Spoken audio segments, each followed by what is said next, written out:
This nugget is focused on creating network diagrams. The creation of network diagrams is a process and a set of steps that you will need to understand as you will be tested on them as part of the PMP exam. In addition to that, network diagrams are important to us as project managers because they provide a very critical function in our projects. Network diagrams are going to define the project schedule. By understanding the process, the steps, the interdependencies of all of the tasks on our project, it's going to allow us to define the project schedule. As a result of defining that, it allows us to identify the critical path. What are the tasks on our project that, if extended by a single day, are going to increase our project completion date by the same day? And finally, by understanding and creating the network diagrams, it's going to provide the direct support that we need to act upon as project managers when we're dealing with fast tracking, trying to accelerate the completion of our project, or by crashing, trying to work project activities in parallel. Understanding network diagrams allows us to be better project managers by the definition of the project schedule, the critical path, and the information we need to fast track and crash. In real life, in project delivery, you will probably be unlikely to be creating network diagrams by hand, which is what we're going to be discussing in this nugget. The creation of network diagrams in real life is going to be done by your project scheduling tool, your Microsoft project.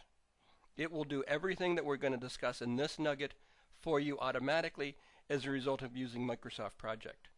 But for the PMP exam, you will need to know the processes for creating network diagrams, and again, that's what we're going to cover in this nugget. The creation of network diagrams by hand is a 5-step process. Step number 1, we draw the basic diagram. We identify all of the tasks and all of the interdependencies between the tasks, and we put them on the network diagram. Step number 2, we add the effort required to complete each of the tasks to our network diagram. Based on the effort to complete the tasks, we do our forward pass through the network diagram. We calculate what the earliest start and the earliest finish date can be for each and every task on our project schedule. We then do what's called the backward pass. Working backwards through our project diagram, we calculate what the latest start and the latest finish is going to be for each one of our tasks. What's the very last possible second that this task can start without impacting the final project due date? And then finally, by determining the differences between the early start and the late start, or the early finish and the late finish, we're able to calculate the slack. Any tasks that have slack are not on the critical path and therefore will be managed appropriately. Any tasks with 0 slack are critical path tasks. So let's put this into action. Step number 1 is to draw the network diagram itself. I'm going to keep my network diagram fairly simple, so we're going to have the start. And from the start, I have 2 separate tasks that have no predecessors. I have task number A, and I have task number B.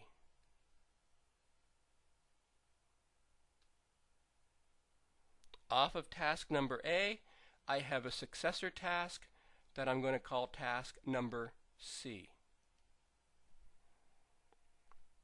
B also is a predecessor to task number C. So we're starting to see our network diagram with the dependencies starting to flesh out. Task number C has a dependency on task number D. And task number D is the end of our project. So we have a very simple network diagram. Obviously, a real network diagram for a significant size project would be much larger than this. But again, in review, we have 2 tasks that are independent that begin our project, A and B. They can both start simultaneously to the beginning of the project. We have task C, which is dependent on both A and B being completed before C can start. And then once C has finished, we have task D, which can start as soon as C is finished, and then of course when D is done, our project is done. The next step in our network diagram is to add the effort. So we need to determine, as part of the project management process, how much work, what is the effort, how much time are the resources that are going to work on each of our tasks, A, B, C, and D, going to be required to get the job done. So let's assume task A has an effort of 5 days. It's going to take us 5 days to get task A completed. Let's assume task B has an effort of 7 days. It's going to take 7 days of work to get the project done, or to get task B done. Task C has an estimate of 4 days to get the job done. It's going to take 4 days worth of work to complete C. And finally, D has an estimate of 3 days to get the job done. Now, again, for simplicity in this network diagram, I'm assuming I have a single resource working full-time days at 100% availability, and saying that resource number 1 is going to work on task A, dedicated, uninterrupted, and is going to get it done with 5 days worth of effort, i.e. 5 days worth of duration. The same for B. The resource that's going to work on B, which is an independent resource from A, because I'm saying they can happen in parallel, is going to take 7 days of dedicated focus effort to get the job done. C is going to take 4 days of dedicated focus effort. At this point, it doesn't matter which resource is going to work on it. It can be resource number 1 because they're available from A. It could be resource number 2 because they're available from B. Or it could be yet a different resource based on the skill requirements for the project. But again, based on 100% availability, 100% utilization, it will take 4 days worth of effort, 4 days on the project to complete C, and the same applies to D, which is 3. Now, having been through the majority of this Nugget series, I know you will appreciate that some of those conditions I have stated for drawing this simplistic network diagram to demonstrate the principles of network diagramming are not realistic. No one is ever available 100% of their time to work on projects. We need to make allowances for sick, for vacation, for unavailability. That is true. That again is why we will use a piece of software, such as Microsoft Project, to draw our network diagrams for us, because it will address the issues, the limitations, the impact of having resource number 1 required to put 5 days worth of effort in, but they're only available 80% of the time to make allowances for sick, vacation, and other unavailable. Ignoring that again, total effort, 100% availability, 100% dedication, 5 days, 7 days, 4 days, and 3 days to get the project completed. And again, this is assuming resource availability, that we don't have resource conflicts across A and B. We're defining the principles of how to create a network diagram. The next step is the forward pass. Based on the dependencies we have defined on our diagram, and based on the effort required to complete each task, we're in a position to complete our forward pass to determine what the early start and early finish dates are for each one of our tasks in our project. Before we go there, let's put together a bit of a legend for how this network diagram is going to flesh out. In this top left corner, we're going to enter the early start date for each of the tasks. In this upper right hand corner, we're going to enter the early finish date. In the bottom left hand corner, in step number 4, we're going to define the late start, and in this bottom right hand corner, obviously we're going to create the late finish. So with that in mind, we're going to go through and calculate our forward pass. The earliest possible start date for A and B, because they're at the beginning of our project, are 0 and 0. The earliest possible finish date for A, because A is going to take 5 days worth of effort, is going to be on day 5 of our project. The earliest possible finish date for task B is going to be 7, because 7 is the number of days it's going to take to complete B. Now when we move on to C, we have to make a decision. We have an analysis point as the part of creating our network diagram. Is the early possible start date for C 5? Or is the early possible start date for C 7? And the answer is going to be 7. C can't start until B finishes, so the earliest possible start date for C is going to be 7. Doesn't matter that A is done in 5. This is where slack is going to come into play. We'll do that in step number 5. We can't start C until B is done, which says the early possible start date for C is going to be 7, and the early finish date for C is going to be 11, which is 7 plus the 4 days required to complete C. Because the only dependency on D is C, its early possible start date is going to be 11, and the early finish date for D is going to be 14. So now this tells us that our project is going to be done on day 14. Day 14 is our completion date.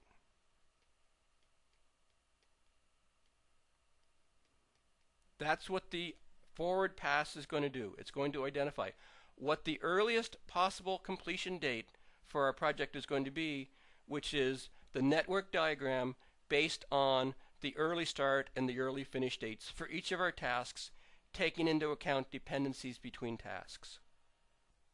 Our next step in our network diagram, step 4, is the backward pass.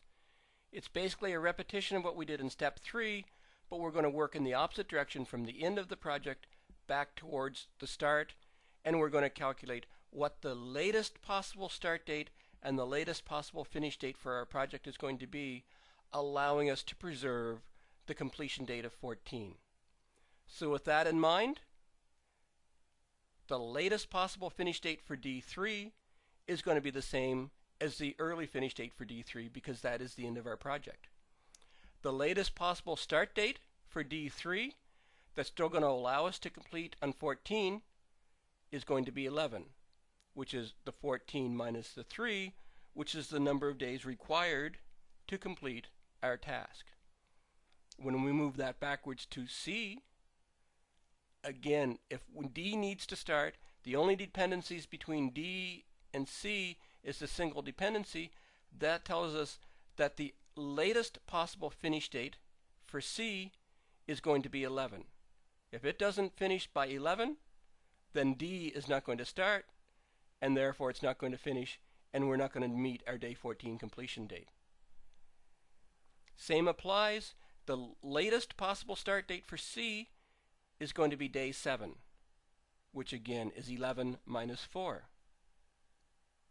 Now, as we work backwards, in order for C to start on 7, A must be finished on 7, not 5. In order for C to be able to start on 7, A must be finished by 7 because that's our dependency. And if we take 7 minus 5, that's going to say the latest possible start date for A is going to be 2. That's telling us that A does not need to start on day 0 of our project. A could be delayed as late as day 2, and it's not going to impact our completion date for our project. If we take that down to B, again, in order to preserve a late start date for C of 7, B must complete on 7. So the latest possible finish date for B is going to be 7, and because B is 7 days worth of effort, the latest possible start date for B is going to be 0. So that completes our backward pass for our network diagram. The final step in creating our network diagram is to calculate the slack. Slack is calculated as the difference between the late finish and the early finish, or the late start and the early start. The number will be the same. It doesn't matter whether you do it from the late finish to the early finish or the late start to the early start. So in this case, there is 0 slack for task D because all of the numbers are the same. If we look at task C, the same is going to apply. Late finish minus early finish is 0, or late start minus early finish or early start, again, is going to be 0. If we come down to B, the same is going to apply. 7700, our slack is going to be 0. But if we look at A, the difference from 7 to 5 is 2. Or the difference from 2 to 0, again, is 2. So this is telling us that task A, as I mentioned earlier in this diagramming process, has a slack of 2. A can start as late as 2 days into the project, and it's not going to impact the project's completion date. That's what the definition of slack is. The opposite to the definition of slack is critical path.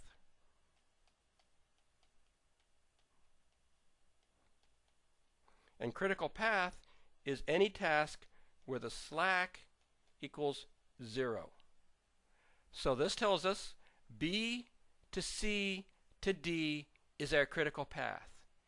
Any impact of any time on the completion of B, C, or D is going to have an absolute impact on our ability to complete our project on day 14, and any impact that's going to be greater than 2, delaying task A from finishing, is also going to have an impact on our completion date, but we know we have that slack, we have that available time of 2 days, allowing A to start late or finish late.